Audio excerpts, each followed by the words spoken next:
जय हिंद, वंदे मातरम दोस्तों। Welcome to Shivam study platform. Shivam study परिवार आपका हार्दिक स्वागत एवं अभिनंदन करता है। दोस्तों, आप लोग कैसे हैं? मुझे आशा है कि आप सभी लोग स्वस्थ और मस्त होंगे। तो दोस्तों, आज हमारी ये जो ईवीएस की दोस्तों क्लास है, सीटेट दिसंबर 2024 के लिए जो दोस्तों एग्ज़ाम होने के लिए जा रहा है सीटेट का, तो दोस्तों उसी एग्ज़ाम को मद्देनज़र रखते हुए हम दोस्तों प्रीवियस ईयर जो क्वेश्चन पेपर हैं दोस्तों, उन्हीं का दोस्तों हम प्रैक्टिस सेट लगवा रहे हैं। तो दोस्तों पर्यावरण की दोस्तों हम 8 क्लासें ले चुके हैं दोस्तों, और आज ये ईवीएस जिसे हम पर्यावरण बोलते हैं दोस्तों, तो इसकी दोस्तों जो ईवीएस की दोस्तों हमारी ये 9वीं नंबर की क्लास है। आज आप सभी लोगों का हमारी इस पर्यावरण की 9वीं नंबर क्लास में दोस्तों हार्दिक स्वागत एवं अभिनंदन है दोस्तों। क्योंकि दोस्तों जो क्लासें दोस्तों हमने ली हैं और उन क्लासों में दोस्तों आप सभी भाई एवं बहनों ने बहुत ही प्यार दिखाया, अच्छे से अच्छे कमेंट भी आए दोस्तों, और आप लोगों के व्यूज़ भी ठीक ठाक दोस्तों थे आए हैं दोस्तों वहाँ पर, तो मुझे बहुत अच्छा लगा। थैंक यू दोस्तों, ऐसे ही आप लोग मेरा साथ देते रहना। तो दोस्तों आइएगा, आप ज़्यादा टाइम नहीं लगाएंगे क्योंकि दोस्तों आज कुछ क्वेश्चन भी ज़्यादा हैं और थोड़ा कुछ दोस्तों परीक्षा की दृष्टि से दोस्तों कुछ हमने इम्पोर्टेंट फैक्ट लिए हैं, और ये मोस्ट इम्पोर्टेंट फैक्ट है दोस्तों, आप इनको ध्यान में रखना।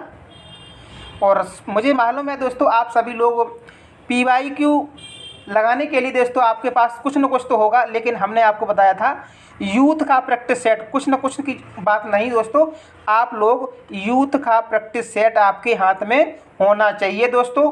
वहाँ पर दोस्तों आप सीटेट में जितने भी अभी तक के पेपर हुए हैं सीटेट के, तो दोस्तों आप हर एक क्वेश्चन और उसका आंसर दोस्तों एकदम घोल के पी जाइएगा। दोस्तों आप लोग इतना काम कर लोगे, उधर आप अपने घर पे दोस्तों याद करना, और इधर उन्हीं क्वेश्चन का दोस्तों हम रिवीजन कराएंगे, और बस फटाफट आप लोग इसका आंसर देते जाइएगा। ठीक है दोस्तों, तो क्लास चलने से पहले दोस्तों कुछ हम आप लोगों को कुछ मोटिवेट करना चाहते हैं। दोस्तों कभी हार मत मानो, कभी हार मत मानो, क्योंकि आप नहीं जानते कि अगली कोशिश कामयाब हो सकती है। आप नहीं जानते अगली कोशिश कामयाब हो सकती है, इसलिए दोस्तों हर टाइम आप लोग लगे रहिएगा, और बस आप लोग बस मेरे साथ इसमें जुड़े रहिएगा। धीरे धीरे करके दोस्तों आपका सीटेट हम इतने अच्छे नंबर से निकलवा देंगे कि आप भी कहोगे कि हाँ कोई मुझे पढ़ाने वाला मिला। ठीक है दोस्तों, देखो मेरी क्या औकात के हम आपको पढ़ा लें दोस्तों, आप लोग तो खुद ही पढ़ते हो, लेकिन एक सही दिशा देने वाला व्यक्ति होना चाहिए बस। तो दोस्तों हम तो बस आप लोगों को गाइड कर रहे हैं, और मेहनत तो दोस्तों आप लोग खुद कर रहे हैं। ठीक है, जो नंबर आएंगे दोस्तों वो आप लोगों की खुद की मेहनत के नंबर आएंगे। दोस्तों क्लास करने से पहले दोस्तों हम एक बात बोलना चाहते हैं। आज एक अंशुल नाम करके एक आईडी से दोस्तों कमेंट आया, और मुझे बताना क्या नहीं चाहिए, लेकिन हम उस कमेंट के बारे में दोस्तों बता रहे हैं आप लोगों को। उन भैया का कमेंट है, क्या उनका कमेंट है, और उन्होंने ये कहा है, अगर वो सुन रहे हैं तो प्लीज़ आप भी उनको मतलब बहुत ध्यान से वो भी सुने जो उन्होंने कमेंट दिया है। जिन्होंने कमेंट दिया उनको तो मालूम ही हमने कमेंट में क्या कहा है, और हम आप लोगों को बता रहे हैं। दोस्तों उन्होंने ये कहा है कमेंट में कि आप जो ये इस तरह से पढ़ा रहे हो, आप इस तरह से न पढ़ाएं, आप इलेक्ट्रॉनिक बोर्ड का यूज करें। बोर्ड पे पढ़ने का कहने का मतलब ये है कि आप बोर्ड पे पढ़ाइएगा कंप्यूटर के माध्यम से। ठीक है, उन भैया का कहना ये है। तो उनका देखो कहना उनका भी ठीक है, हमको ख़राब खैर नहीं लगा, बिल्कुल सही लगा, लेकिन अभी तो ये व्यवस्था नहीं हो पाएगी। उनसे हम ये बोलना चाह रहे हैं अपने इस चैनल के माध्यम से कि अभी तो ये व्यवस्था फ़िलहाल में नहीं हो पाएगी, लगभग 2-3 महीने तक। और उसके बाद दोस्तों अगर आपका सीटेट तो दोस्तों हम ऐसे ही निकलवाएंगे, और उसके बाद जब आप सुपर टेट की तैयारी करेंगे तब तक दोस्तों हम हर एक चीज़ की व्यवस्था कर देंगे। मुझे भी मालूम है दोस्तों काफ़ी चीज़ की कमी है मेरे पास, लेकिन एक बात है दोस्तों, शिक्षा कहीं से भी मिले, शिक्षा कहीं से भी मिले उसे ग्रहण कर लेना चाहिए।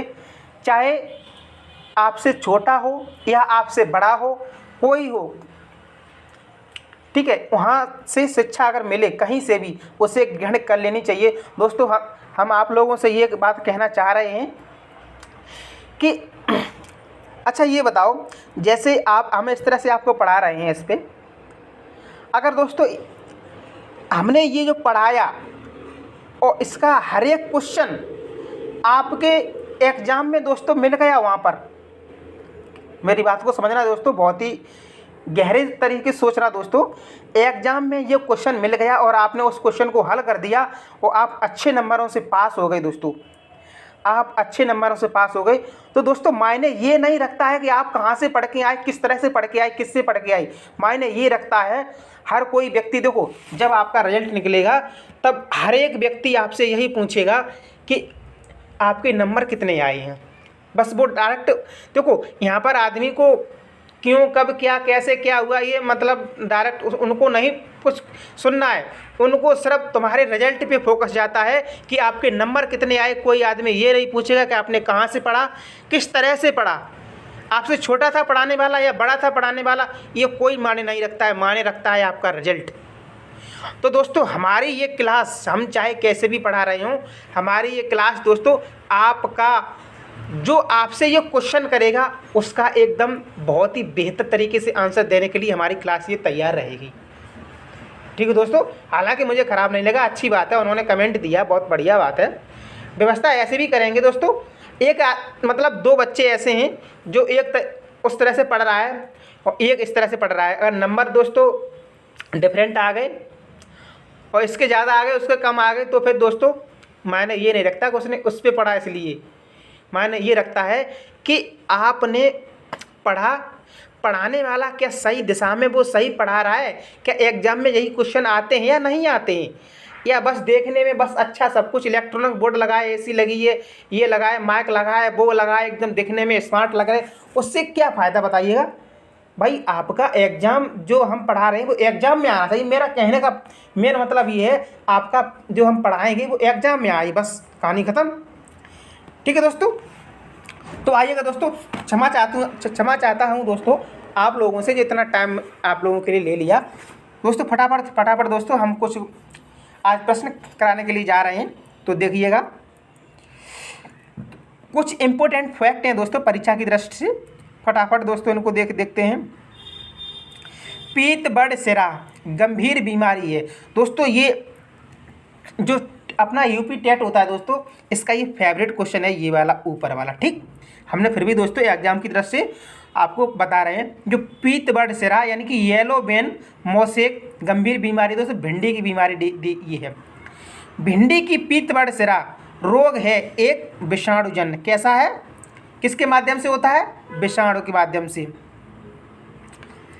बुकनी रोग होता है गेहूं मटर में, किसके द्वारा, कवक के द्वारा।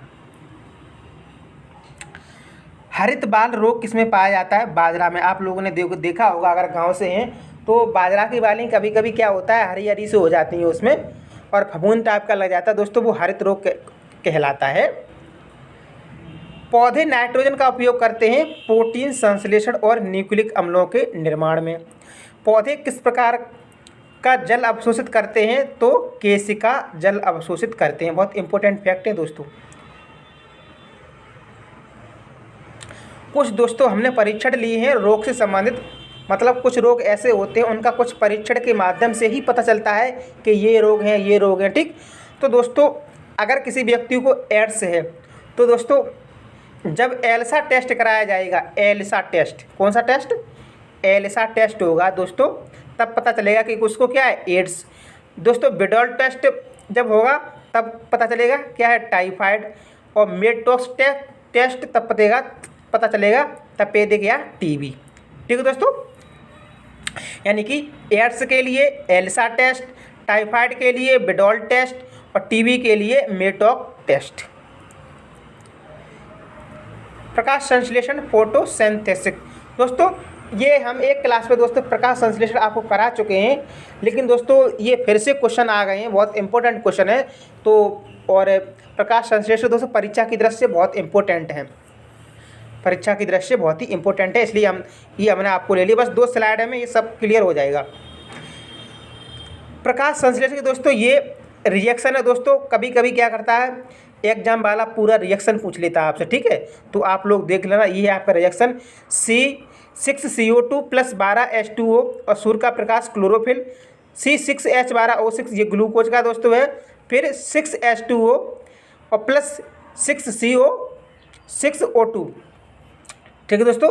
ये आपका रिएक्शन हो गया है। प्रकाश संश्लेषण के लिए आवश्यक पदार्थ हैं दोस्तों, क्या क्या हैं? कार्बन डाइऑक्साइड, जल, क्लोरोफिल और सूर्य का प्रकाश।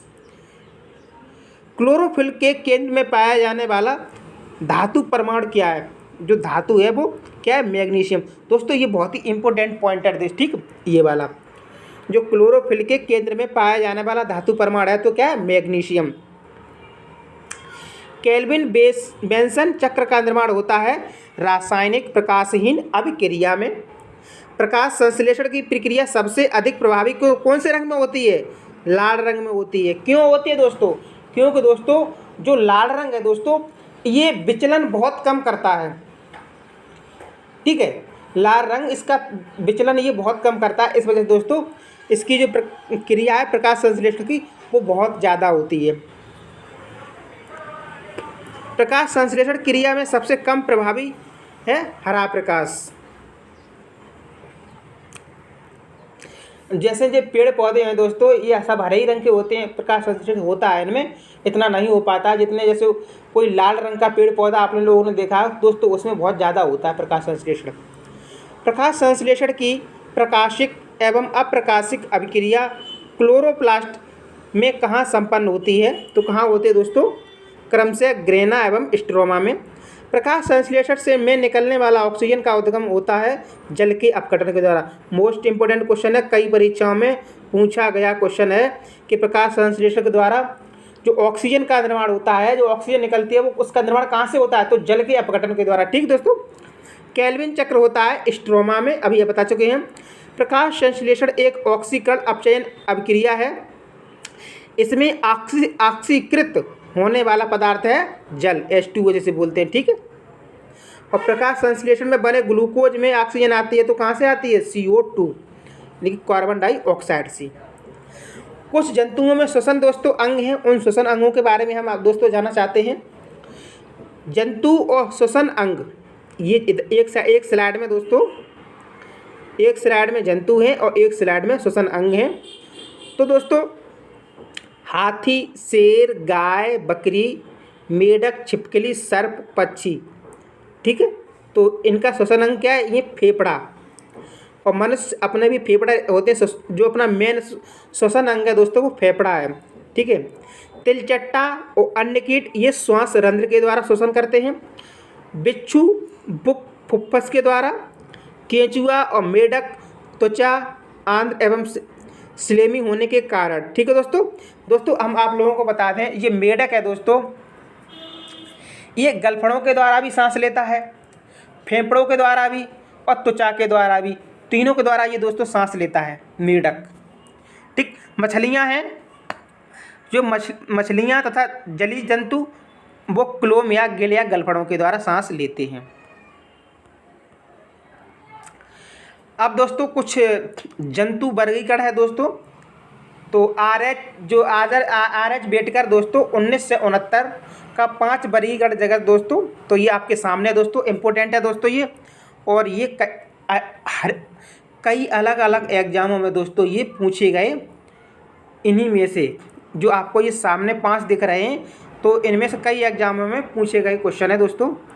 जैसे दोस्तों मोनेरा एक जगत है, मोनेरा जगत है और इसमें क्या क्या इसके उदाहरण हैं? तो मोनेरा के अंतर्गत सभी प्रोकैरियोटिक जीव, माइकोप्लाज्मा, जीवाणु तथा नीलहरित शैवाल, ये सब किसके अंतर्गत आते हैं? ये आते हैं मोनेरा के अंतर्गत, ठीक। और प्रोटिस्टा तो प्रोटोजोआ, अमीबा, पैरामीशियम, एक कोशिकीय जीव, ये सब किसके आते हैं?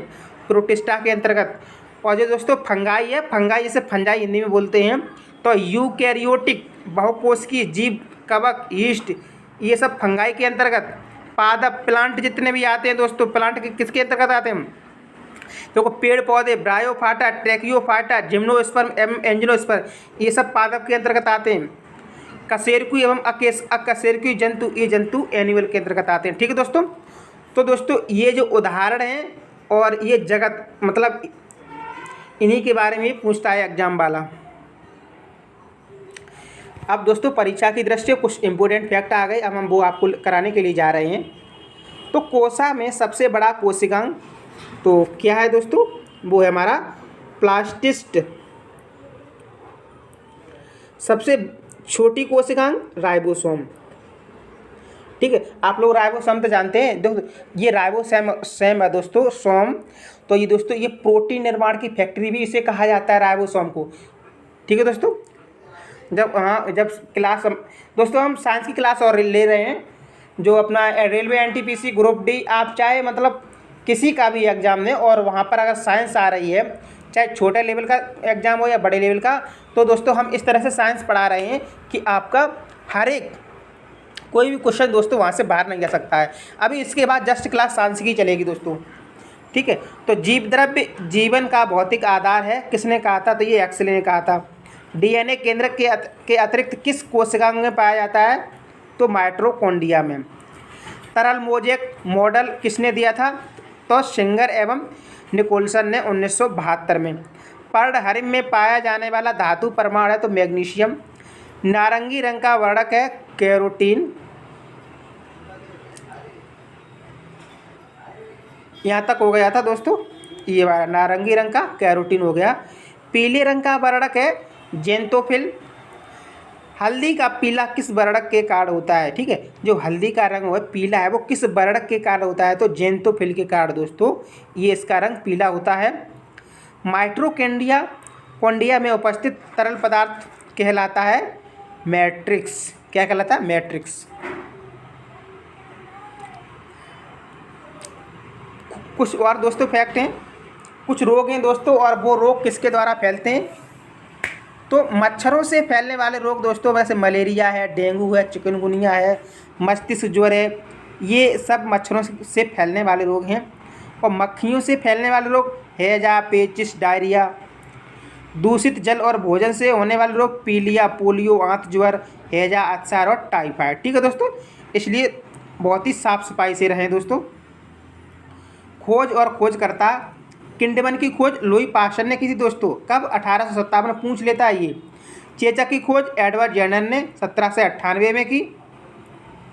और बेसिलस एंथ्रोसिस जीवाणु, इसकी खोज रॉबर्ट कोच ने की 1876 में की। पेंसिलिन की खोज अलेक्जेंडर फ्लेमिंग ने 1929 में। अब आइएगा क्वेश्चन। अब दोस्तों स्लाइडें नहीं हैं, अब फटाफट दोस्तों हम आप लोगों को बहुत ही इम्पोर्टेंट क्वेश्चन कराने के लिए जा रहे हैं दोस्तों। और जो दोस्तों हमने आपको जो फैक्ट बताए हैं दोस्तों, आप लोग इन फैक्टों को भी याद रखना, क्योंकि ये भी बहुत इम्पोर्टेंट हैं। क्वेश्चन नंबर 74 दोस्तों, इससे पहले हम दोस्तों करा चुके हैं आप लोगों को।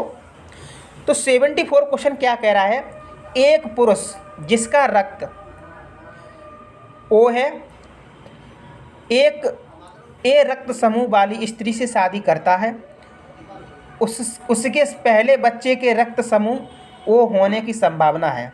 ठीक है, मतलब एक पुरुष है दोस्तों और उसका जो ब्लड ग्रुप है वो ओ है, और उसकी जो पत्नी का ब्लड ग्रुप है दोस्तों वो ए है। तो इस शादी के बाद जो पहला बच्चा होगा दोस्तों, तो उसका जो ब्लड ग्रुप होगा वो कौन सा होगा, मतलब कह रहा है क्वेश्चन के कौन सा ब्लड ग्रुप होने की, मतलब जो ब्लड ग्रुप ओ है वो होने की संभावना कितनी है। ए 75%, बी 50%, सी 100% और डी 25%। ठीक है दोस्तों, तो दोस्तों 50% होने की संभावना है इसमें, तो हमारा B is the right answer.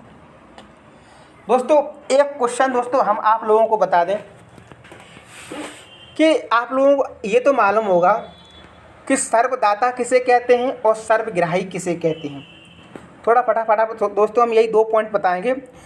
तो दोस्तों देखो, सर्व जो ग्राही होता है वो ए बी ब्लड ग्रुप को कहते हैं सर्वग्राही। ठीक है,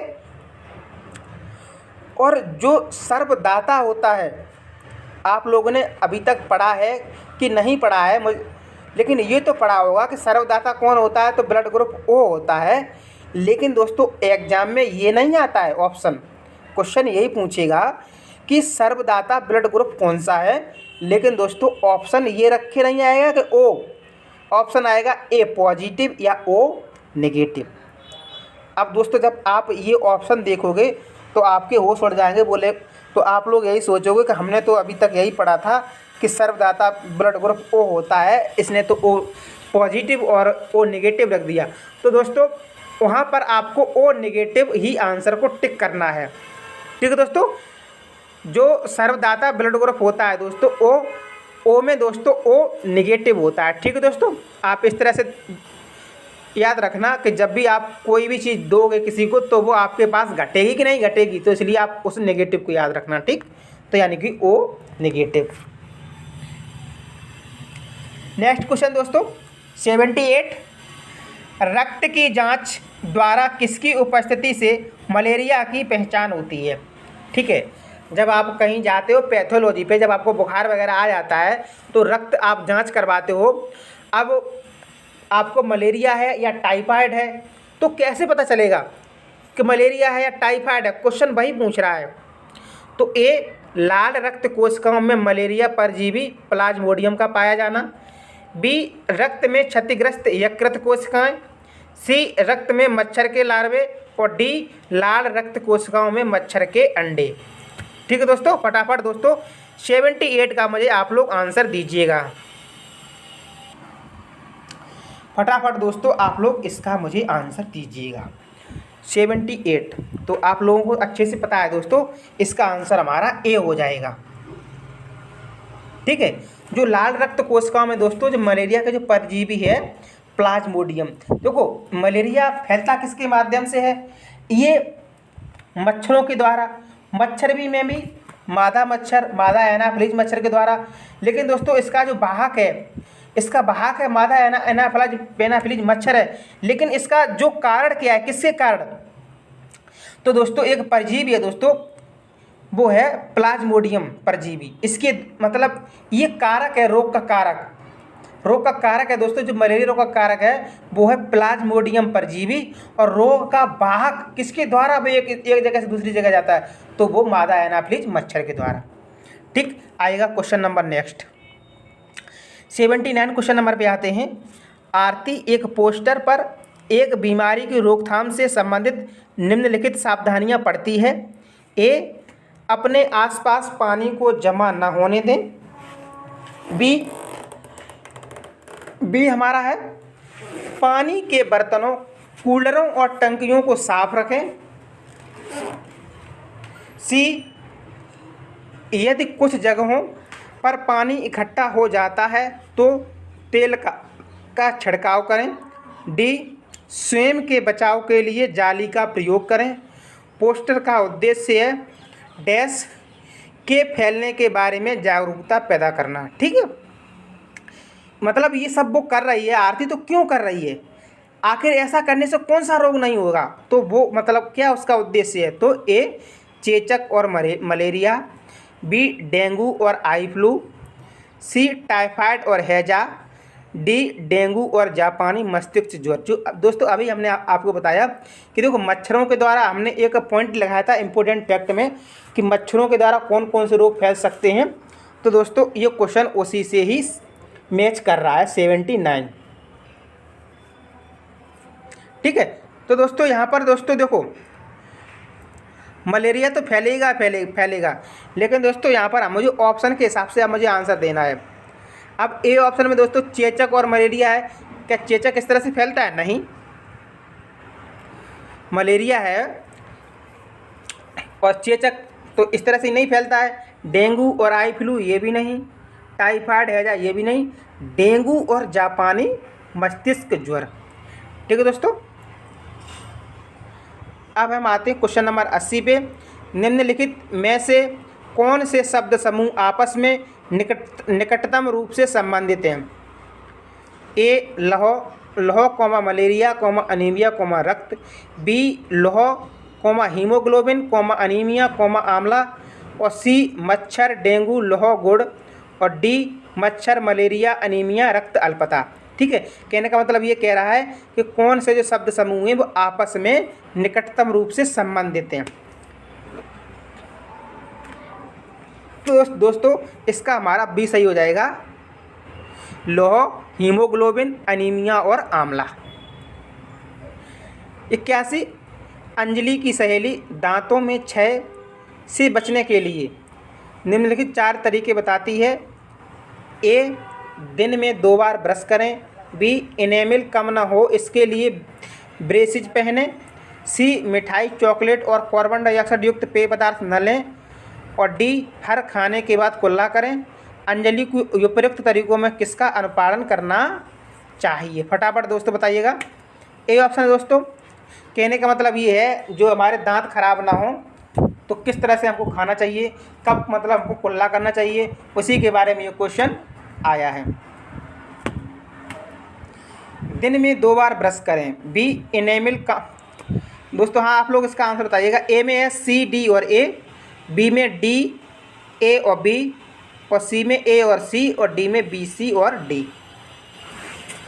फटाफट दोस्तों आप लोग मुझे इसका आंसर दीजिएगा। क्वेश्चन नंबर 81, तो इसका दोस्तों आंसर है हमारा ए। इसका आंसर दोस्तों हमारा ए, सी, डी और ए। ठीक है, मतलब इसमें बी को छोड़ करके 3 सही है, यानी कि इनेबल कम ना हो इसके लिए ब्रेसेज पहने। गलत, ऐसा कुछ भी नहीं होता है दोस्तों। जो इनेबल पदार्थ होता है दोस्तों वो बहुत ही मजबूत होता है। ठीक है, कुछ पहनने याने की ज़रूरत नहीं है, इसलिए बाकी के दोस्तों सभी सही हैं। अब क्वेश्चन नंबर 82 पे आते हैं हम। क्वेश्चन नंबर 82 हमारा क्या कह रहा है? पहले ही उसने डैश लगा के रखा है। डैश के लिए मछली घर एक्वेरियम में हवा वाला पंप रखा जाता है। ठीक है, जो एक्वेरियम है दोस्तों मछली घर में जो हवा वाला पंप रखा जाता है। ए, जलीय पौधों को अधिक कार्बन डाइऑक्साइड उपलब्ध कराने के लिए। बी, अधिक ऑक्सीजन को पानी में घुलने देने। सी, मछली घर एक्वेरियम की शोभा बढ़ाने। और डी, पानी को साफ करने के लिए। फटाफट दोस्तों इंपॉर्टेंट क्वेश्चन है 82 का, मुझे आप लोग आंसर दीजिएगा। तो दोस्तों इसका B is the right answer हो जाएगा कि अधिक ऑक्सीजन को पानी में घुलने देने। ठीक है, इसलिए कि अधिक ऑक्सीजन को पानी में घुलने देने के लिए मछली घर जो एक्वेरियम में हवा वाला पंप रखा जाता है। भाई ऑक्सीजन तो रहनी चाहिए ना वहाँ अंदर उसके। तो 83 पे आते हैं, क्वेश्चन नंबर 83, 83 नंबर क्वेश्चन। जब एक मछली को पहले उबले लेकिन कमरे के तापमान पर ठंडे किए गए पानी से भरे एक्वेरियम में डाला जाता है तो वह मर जाती है। ठीक है, ऐसा इसलिए होता है क्योंकि मछली घर एक्वेरियम का पानी ऑक्सीजन रहित है।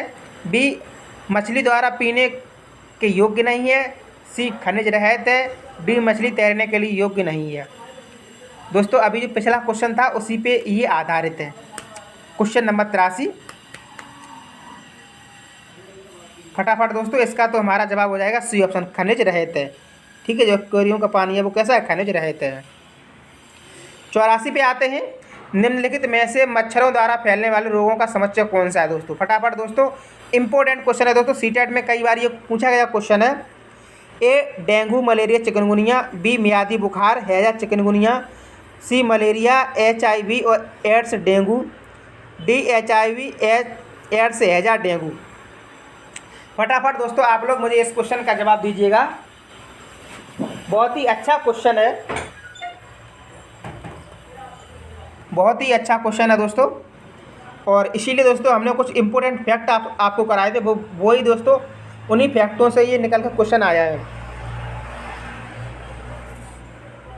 तो ए हो जाएगा दोस्तों हमारा डेंगू, मलेरिया और चिकनगुनिया। ठीक है दोस्तों, देखो हैजा होता नहीं है, इससे तो ये ऑप्शन कट जाएगा। HIV एड्स इससे होता नहीं है, एड्स इससे होता नहीं है मच्छरों से, तो ए हमारा ए ऑप्शन बचेगा। तो वही हमारा आंसर 85 आया। दोस्तों ये क्वेश्चन बहुत ही इम्पोर्टेंट क्वेश्चन है। बगुला भैंस पर बैठता है क्योंकि दोस्तों आप लोगों ने देखा होगा कि गांव में दोस्तों ज़्यादातर क्या है, जैसे भैंस है दोस्तों खेतों में जाती हैं चरने के लिए, तो दोस्तों उनकी पीठ पर अक्सर बगुला बैठ जाता है। ठीक है, तो सीटेट वाला वही क्वेश्चन पूछ रहा है कि बगुला है वो भैंस पर बैठता है क्यों बैठता है, वो क्वेश्चन कर रहा है आप लोगों से। तो ए ऑप्शन है, बगुला तथा भैंस में सहजीवी संबंध है। ठीक है। बी, बगुला मनोरंजन के लिए भैंस पर बैठता है। सी, भैंस बगुले को एक स्थान से दूसरे स्थान तक आने जाने में मदद करती है। डी, बगुला भैंस को डराना चाहता है। फटाफट दोस्तों आप लोग इसका आंसर दीजिएगा। Question number 85। तो दोस्तों इसका ए ऑप्शन सही हो जाएगा। ए, बगुला तथा भैंस में जो सहजीवी का संबंध है दोस्तों, इसलिए वहाँ पर बैठता है। क्यों सहजीवी का संबंध है, आखिर सहजीवी का मतलब क्या है? क्योंकि दोस्तों बगुला तथा भैंस में सहजीवी का संबंध होता है, इसलिए बगुला भैंस पर बैठता है। बगुला भैंस की पीठ पर बैठकर इसके शरीर पर जो मौजूद जो दोस्तों कीटों को खाता है। भाई भैंस के शरीर में दोस्तों उसके जुएँ वगैरह और भी कीट रहते हैं, उनको खाता है दोस्तों। इससे बगुले को भोजन मिल जाता है और भैंस की सफाई हो जाती है। भाई जो बगुला है उसको तो उसका अपना भोजन मिल गया और भैंस की मतलब सफाई हो गई। भाई उसकी तो खुजली वगैरह लग रही है, तो इन दोनों का काम हो रहा है ना, तो वहीं पर सहजीवी का संबंध हो गया दोस्तों। ठीक है, तो बगुला इसीलिए बैठता है क्योंकि बगुला और भैंस का आपस में सहजीवी का संबंध है। 86 नंबर क्वेश्चन दोस्तों फटाफट देखते हैं। 86 क्वेश्चन थोड़ा ज़्यादा है, फटाफट जल्दी कराएंगे हम। निम्नलिखित में से जड़ का कौन सा कार्य पौधे के लिए नहीं है? ठीक है, जड़ का कार्य दोस्तों पौधे के लिए नहीं है। ए, भोजन भंडार संचित करना। बी, ह्यूमस उपलब्ध कराना। सी, पौधे को सहारा देना। और डी, जल तथा खनिजों का अवशोषण करना। मतलब जड़ का कार्य नहीं है। अब आप ये देख लो उसमें जड़ का कार्य कौन कौन सा होता है और जो नहीं है, भाई हमारा आंसर है। ठीक है दोस्तों, तो बी, ह्यूमस उपलब्ध कराना, ये जड़ का कार्य नहीं है। सॉरी दोस्तों, बी है, ए नहीं है। ठीक, ये ह्यूमस उपलब्ध कराना। देखो जो जड़ के कार्य हैं दोस्तों, भोजन भंडारण करना, पौधे को सहारा देना, जल तथा खनिजों का अवशोषण करना। जबकि ह्यूमस मिट्टी के द्वारा उपलब्ध कराया जाता है, जड़ के द्वारा नहीं। किसके द्वारा? मिट्टी के द्वारा ह्यूमस। कुछ दोस्तों इंपॉर्टेंट फैक्ट हैं दोस्तों, फटाफट इन फैक्टों को देखते हैं। उद्यानों में लगाए जाने वाले पौधों व खेती की जाने वाली फसलों के उदाहरण हैं समोद्भिद पौधे। ठीक है दोस्तों, समोद्भिद पौधे। और मर्दभुज पौधे का उदाहरण है नागफली, घीक्वार, बांस केवड़ा, केजुएराइना, मदार इत्यादि। और खाद्य श्रृंखला में नेपेंथिस कीटबच्ची का स्तर है उत्पादक एवं द्वितीय उपभोक्ता दोनों का। विनाशकारी खरपतवार कांग्रेस घास का वनस्पति का नाम है पार्थेनियम हिस्टोरोफोरस। ठीक, पौधों की पत्तियों में उपस्थित नाइट्रोजन का प्रयोग किसके निर्माण में होता है? प्रकाश संश्लेषी वर्णक यानी क्लोरोफिल के लिए। ठीक, और लेग्यूमिनेसी कुल के पौधे हैं मटर, चना, सोयाबीन, अरहर, मूंगफली, मूंग, उर्द और मसूर। दोस्तों ये इंपॉर्टेंट फैक्ट है। एंथोसिरोस के थैलस में अंतः सहजीवी के रूप में पाया जाता है नोस्टिक की कॉलोनी।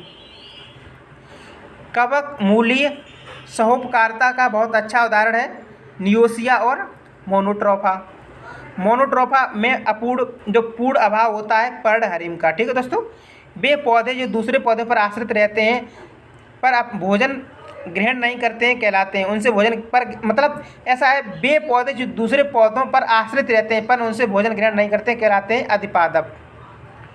आर्किड उदाहरण है अधिपादप का। आएगा दोस्तों क्वेश्चन नंबर 87। फटाफट दोस्तों बस 2-4 क्वेश्चन और हैं फिर क्लास खत्म करते हैं। मच्छरों के प्रजनन की रोकथाम के लिए ठहरे पानी पर तेल डालने की सलाह दी जाती है, ऐसा इसलिए क्यों? तेल ऑक्सीजन की आपूर्ति को काट देता है जिससे मच्छरों का प्रजनन थम जाता है। बी, मच्छरों को तेल द्वारा विकर्षित किया जाता है। सी, मच्छर तेल द्वारा मर जाते हैं। और डी, मच्छर तेल की परत में फंस जाते हैं। दोस्तों फटाफट ऐसा बहुत ही एकदम सरल क्वेश्चन है दोस्तों, इसका आंसर दीजिएगा मुझे फटाफट। तो 87 का दोस्तों हमारा ए हो जाएगा। तेल ऑक्सीजन की आपूर्ति को काट देता है, जिससे मच्छर का जो प्रजनन है वो रुक जाता है।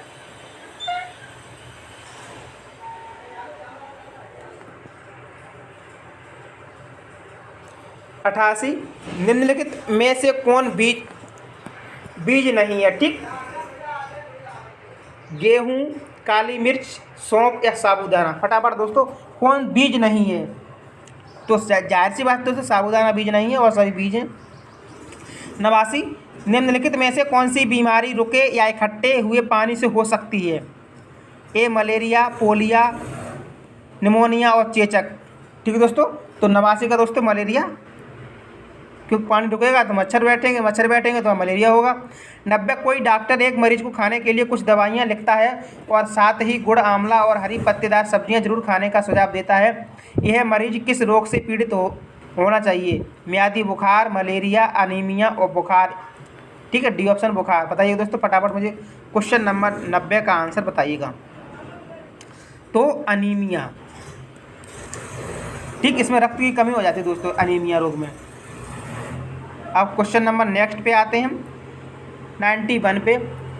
उस वैज्ञानिक का क्या नाम है जिसने सर्वप्रथम मच्छर के पेट के अंदर तक ताक झांक की और यह सिद्ध किया कि मलेरिया मच्छर से फैलता है, तथा इस अनुसंधान के लिए दिसंबर 1902 में चिकित्सा के क्षेत्र में नोबेल पुरस्कार दिया गया? A Ronald Ross, B Charles Darwin, C Gregor Mendel और जॉर्ज मिस्टल। D option. ये आंसर सभी को मालूम है दोस्तों, ए ऑप्शन। ठीक, इन्हीं को दिया गया था। बस दोस्तों, यही लास्ट क्वेश्चन है आज की क्लास का। रजत ने अपने मित्र से कहा, मैं नहीं खेल सकता क्योंकि मुझे बुखार है। मैं कपकपी बुखार, सिरदर्द और अंत में पसीना आने के चक्र में से गुजरता हूँ। रक्त की जांच के बाद डॉक्टर ने मुझे एक कड़वी दवाई दी। रजत किस रोग से पीड़ित है? बताइएगा। मलेरिया, म्यादी बुखार, अतिसार और हैजा। ठीक है, तो दोस्तों मलेरिया की बात हो रही तो हमारा ये मलेरिया सही हो जाएगा। तो दोस्तों ये थे हमारे आज कुछ क्वेश्चन दोस्तों हमने आपको कराए थे। आज की हमारी 9वीं नंबर क्लास है ईवीएस की। और दोस्तों इसके आगे दोस्तों अब नेक्स्ट क्वेश्चन हम कराएंगे कल की क्लास में। दोस्तों आप लोगों को कैसे लगे दोस्तों, आज की क्लास कैसी लगी है, आप लोग कमेंट बॉक्स में ज़रूर बताइएगा। और अभी तक अगर आपने इस चैनल को सब्सक्राइब नहीं किया है तो दोस्तों प्लीज़ हमारे इस चैनल को सब्सक्राइब कीजिएगा। हम आपको मोटिवेट करते हैं और आप हमको भी मोटिवेट करो दोस्तों, ताकि हमको भी मन लगे पढ़ाने में।